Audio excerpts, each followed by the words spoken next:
Good afternoon, अस्सलाम वालेकुम। मैं बिल्कुल शॉर्ट 5 मिनट्स में ख़त्म करता हूँ।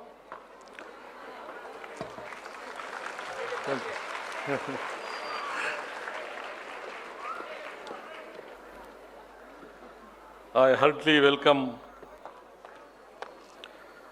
Markandeya Karuji, most famous former Supreme Court judge, and Justice Santosh Hegde ji, former justice,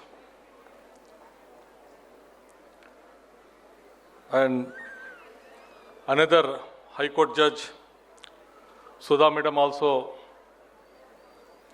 this function present, and Nasir Bhai also, Manan Bhai, Abdul Asad Bhai, IAS, IPS, and everybody you know, Subhan Bhai,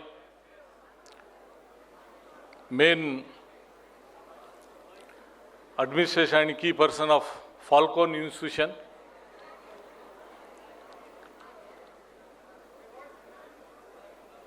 इसके लिए falcon management, teachers, students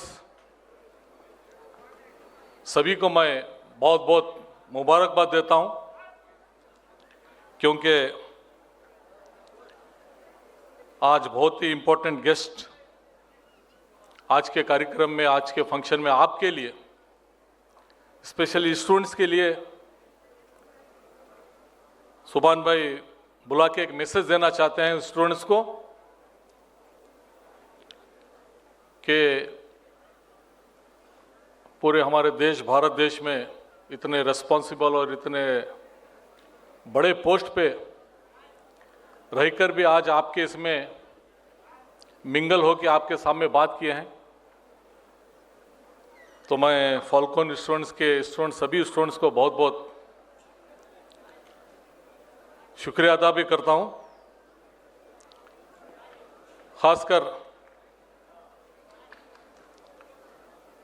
falcon एक बहुत fast Bengaluru में और कर्नाटक में बहुत ही fast नाम, एक इमेज एजुकेशन में वो दिए है, क्योंकि बेंगलुरु में कई सालों से बिफोर इंडिपेंडेंस एक से एक टॉप कॉलेजेस यहाँ पे है, आप सभी को पता है। और स्पेशली एक माइनॉरिटी इंस्टीट्यूशन के लिए वो जगह बनाना बहुत ही मुश्किल है आज के पीरियड में, लेकिन फाल्कन इंस्टीट्यूशन बेंगलुरु में एक नाम बना है और बहुत से स्टूडेंट्स को मेडिकल होंगे, नीट होंगे, दूसरे फील्ड में वो टॉप प्लेसेस में लेके जाके प्रूव कर दिए। और खासकर इनके इंस्टीट्यूशन में जितने मोर देन 50 या 80% स्टूडेंट्स गरीब परिवार से आए, पैसे वालों के बच्चे तो बड़े बड़े इंस्टीट्यूशन जिसका नाम है खाली नाम के ऊपर उधर चले गए, लेकिन यहाँ इस इंस्टीट्यूशन में ऐसे फैमिलीज को जो उनको कहीं पे भी मिलना मुश्किल था, और ऐसे फैमिलीज के बच्चों को अपने इंस्टीट्यूशन में लेके वो प्रूव कर दिए है कि थ्रूआउट इंडिया में कहीं पे भी टॉप प्लेसेस में, चाहे मेडिकल होंगे, चाहे इंजीनियरिंग होंगे, चाहे यूपीएससी एग्जामिनेशन होंगे, इसके अंदर टॉप प्लेसेस में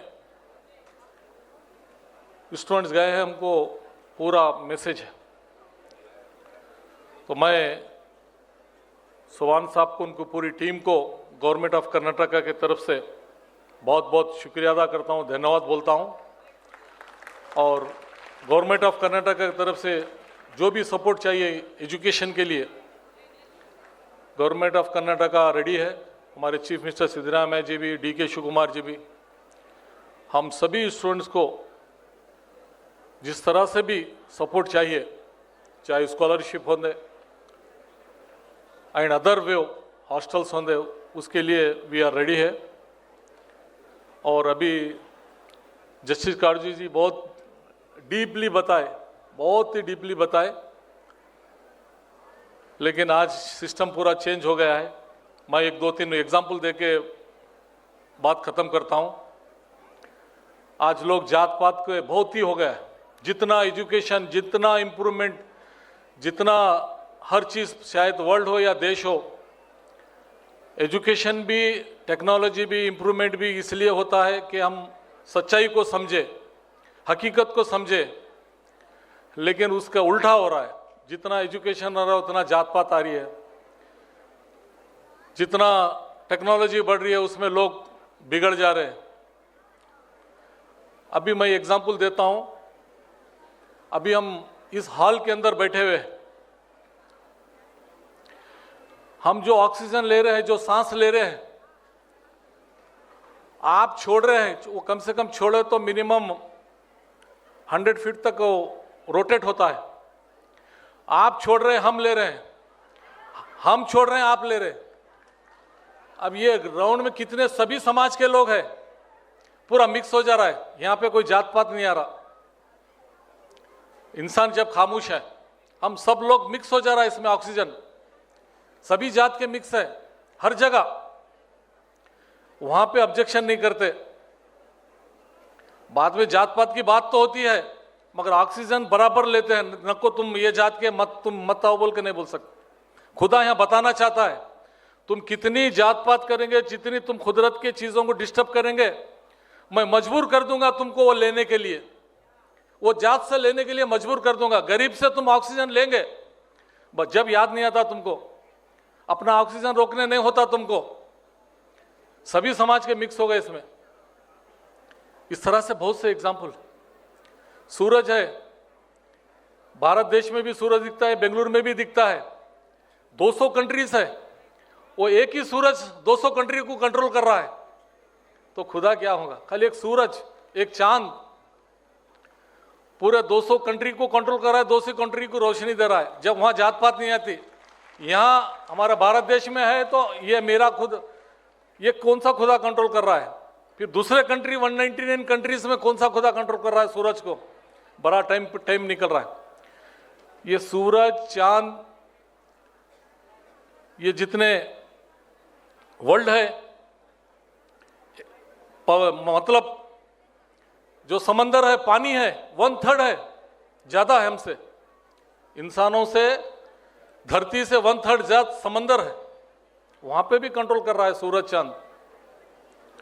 तो लोग जात पात की बात करते हैं, डीप में सोचे तो ऐसा कुछ भी नहीं है। बहुत से लोग हमारे पास 99% लोग आते हैं, सर आप मिनिस्टर है, एमएलए, हमको एक ब्लड बैंक, एक खून का बॉटल दिला दीजिए बोल के बहुत परेशान होके आते हैं।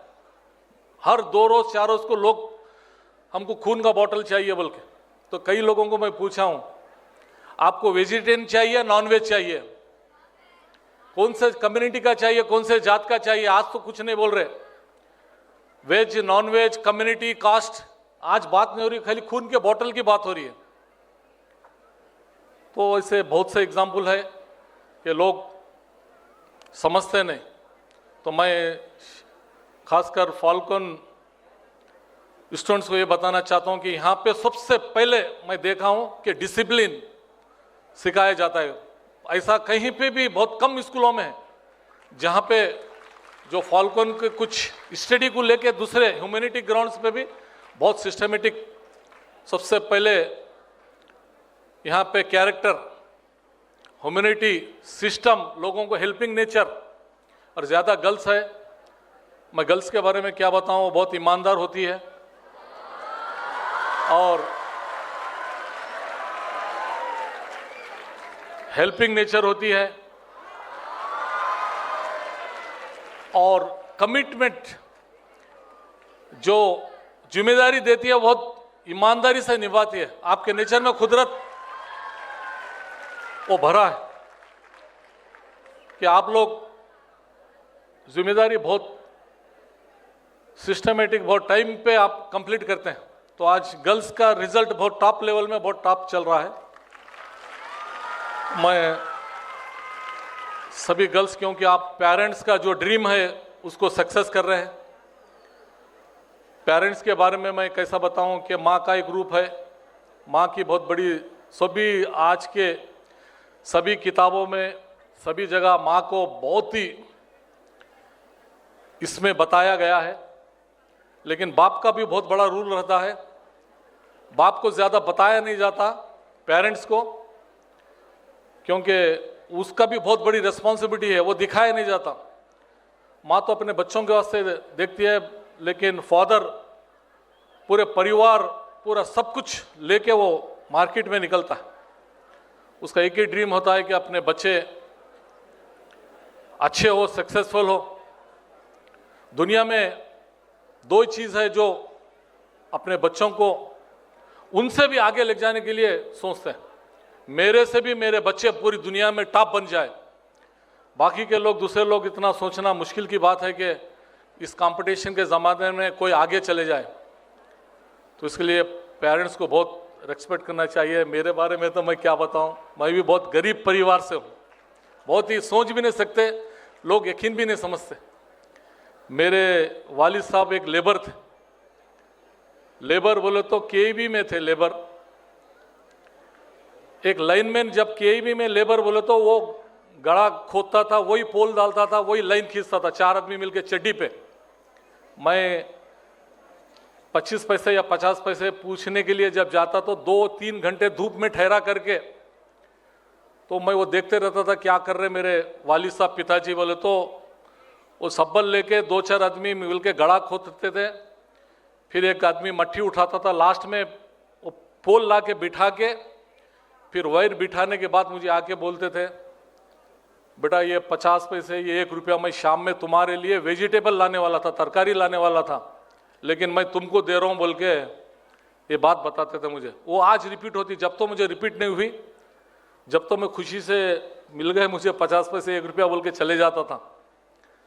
लेकिन आज वो बात याद आती है मुझे, क्योंकि उस टाइम सिर्फ 10 रुपये उनका सैलरी था डेली पर डे का, वो टेम्पोररी कॉन्ट्रैक्ट बेस पे थे। तो इंसान किस्मत, मेहनत, ईमानदारी डेफिनेटली कहीं ना कहीं उसको बहुत टॉप पोस्ट पे लग जाती।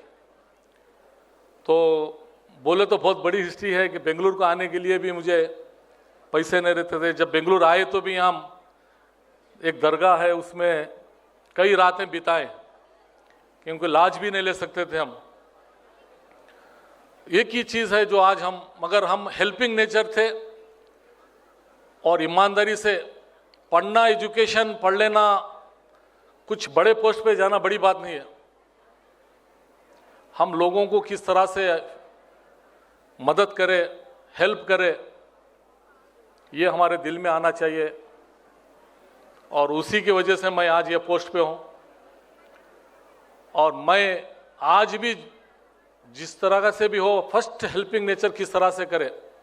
मेरे जॉब में अगर कुछ टाइम प्रेजेंट में कुछ नहीं रहा तो मैं किसी को चिट्ठी लिख को देता हूँ, इमीडिएट नहीं है बोल के नहीं बोलता, किसी को फ़ोन करके बोल देता हूँ इनको हेल्प करो, ये दे डालो बोल। तो आप भी एक ना एक दिन डेफिनेटली टॉप पोस्ट पे जाएंगे, क्योंकि टॉप हार्ड स्टडी कर रहे हैं। तो आप भी लोगों को हेल्पिंग करना ज़रूर है।